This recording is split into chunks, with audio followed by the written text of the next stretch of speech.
What's going on? Tennessee here, and I'm going to do an interview with Twisted Big D. What's going on, Twisted? What's happening? We came over here for a little get together, and Tennessee was all like, "Let's do an interview." Well, actually, I brought it up, and he was all like, "Yeah, sure, let's do an interview together for his channel." Hopefully, we get him to 800 subscribers pretty soon because we'll be doing a live questions and answers. Be nice. Hell yeah, I'm waiting for that. I'm waiting for that 800 subscribers so I can go live and maybe hit 1,000 right after. No, let's do lower than that, about 900, and I'll do some shirts. Oh, wow. So how's your day been? I didn't see you all day today. Oh man, it was great. I had a day off. Went to the mall, took my daughter to the mall for her birthday. Spent some money, of course. And then we came home, and I've been chilling at home, just relaxing with a full day off. It's been good. Yeah, it's nice having a day off. That's why I try to have Sundays off when I'm down there. Unfortunately, I have a student retesting in tomorrow, so yeah, I was down there all morning until noon. I was upset that he failed. Really, man. That is such a great guy. I was super upset that he failed. Like, yeah. Nerves will get you. Nerves will get you on that test. It's there's no way to get those nerves out of you either until you test the first time. Then your second test, it's like, I'm not nervous at all. Yeah, because you already took the test the first time. You know what to expect. Yeah. So I've been battling that for 4 years now, like trying to deal with people's nerves. I've seen different instructors do different stuff, like walk the perimeter of the pad, talk while they go. I've tried to play Lamb of God Omerta on test days. I mean, what do you kind of do before their test with them? I just have a talk with them. Every now and then I have one that says that they had a tune in their head all morning, so I search that song up real quick and I play it on the way out to the pad. So that way they get it. There's a reason why you're thinking of a song in your head. It's to pump you up, get you so you're not so nervous. So pump up the volume by what was it? Mars, whatever it was. The last song I did was "Eye of the Tiger." One of my students had "Eye of the Tiger" playing through her head the whole time. So I remember that. I've seen it in your videos. So everybody knows I'm Flatbed. Everybody should know that he's Reefer, but some of the new guys to my channel. So what's Reefer like? Reefer's great. We get to sit indoors and get detention pay. We get to hang out, play video games, watch movies, stuff like that. It's a lot of work, man. Lifting those landing gears up, you'll get strong from that. Those Reefer doors are heavy, but all in all, it's good. What Reefer is it's refrigerated goods like food and stuff like that you have to keep at temperatures to maintain during shipments. So it's a really cool system. It has a big chute in the middle of the trailer, throws out cold air. It sucks it in between the pallets and through the floor, up to the front of the unit, sends that up even colder, out the back again, and it just refrigerates, just a constant circle. And we deliver to everywhere, like Walmart, Tyson, all the major companies. So it's pretty much a warm day like today's been. You'd rather just sit in that cat or in that Reefer box and be at whatever temperature you wanted to be at. Yeah, I wish I had one for outside. Like my whole backyard, it would be nice to have a giant Reefer unit out there circulating some cold air. It was hot. Oh yeah, I give our inbound guys junk every time I come through inbound. I said, yeah, my Reefer needs to be filled. It seems like it's always need out of gas. And you guys know I'm flatbed, so we don't have even a fuel tank under our trailers. So they look at me kind of weird as they go to the pump and they realize I'm flatbedder. So, but it's all in good fun. Oh yeah. It's all in good fun. So you kind of train the same way I do. We teach different ways than most people out there on the pad. So how do you feel when you have to put one of your guys on points? You know, the way you have to look at it out there, and he's taught me how to teach like this, but the way you gotta look at it is some people are quick learners and we can do a lot more together. Some people listen better than others, and we can do a lot more. So we can kind of say, hey, there's a spot, put it in there, trial and error. That's going to make you better at the end of the day. Some guys learn at a slower pace.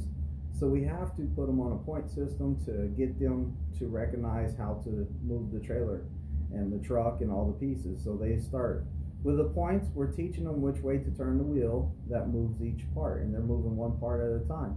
And the more we progress into it, like when we move into offsets, it's a actual, hey, it's time for you to put what you learned in the parallel to work.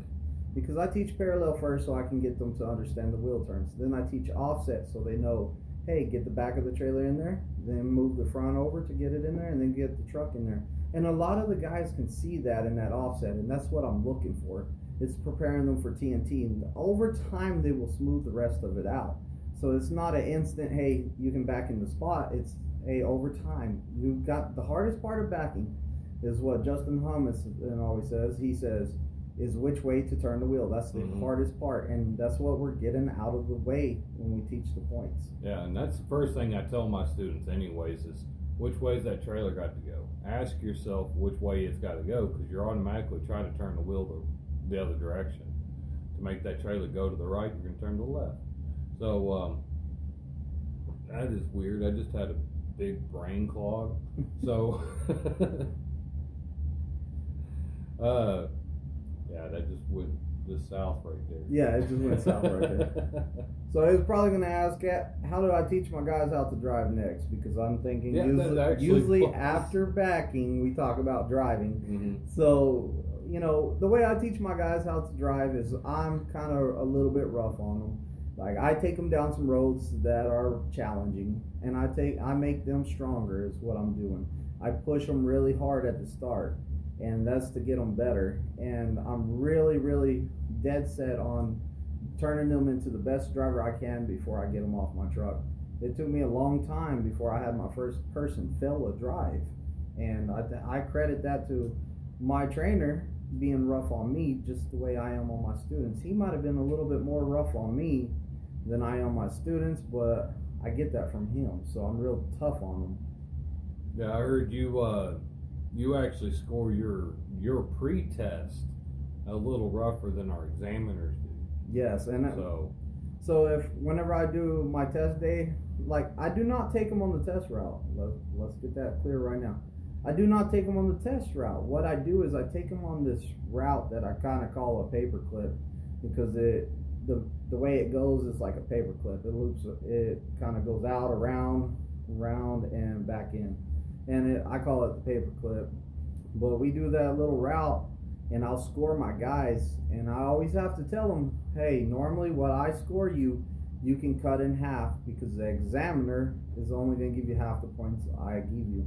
I know what you've been taught. I hold you to a higher standard. So, hell yeah. So what kind of things do you do when you're not working? For a while we used to play paintball, but here lately all of us have been too busy to hit the paintball. I mean, we have that flag up there, you can see some of it, but we used to go out and play paintball. We actually played in tournaments. Thomas has actually competed in a tournament. I've competed in tournaments, and we used to have a lot of fun with that. So that's what we used to do. Right now, it's pretty much we're swamped with students, and we are super busy, and I really don't have too much of a hobby. When I get home, I'm so drained from the sun beating down on me, I just want to chill out. So I just chill out when I get home. And my other hobby is YouTube, because I really enjoy doing it. I try to keep it from being a job, though. If I don't feel like making a video, I'm not going to make a video. If I feel like making a video, I'm going to put out a video. And I don't want to ever make it feel like a second job. So it's for fun. I do have the set Thursday night lives, and the reason we did that is because we wanted an opportunity for people to come and ask questions. So Thursday night, 7 p.m. That's an opportunity to ask us questions. It's an open forum to talk to two instructors, if he can make it. If he can't make it, sometimes it's going to be one instructor, but we try to get together and answer questions on this. Oh yeah. Yeah, I always tell my students too, there is no stupid question out there. You might get a stupid answer back, but there's still going to be a good question that we can try to answer. And if we don't know it, we will figure out how to get that answer for you. Yeah, I just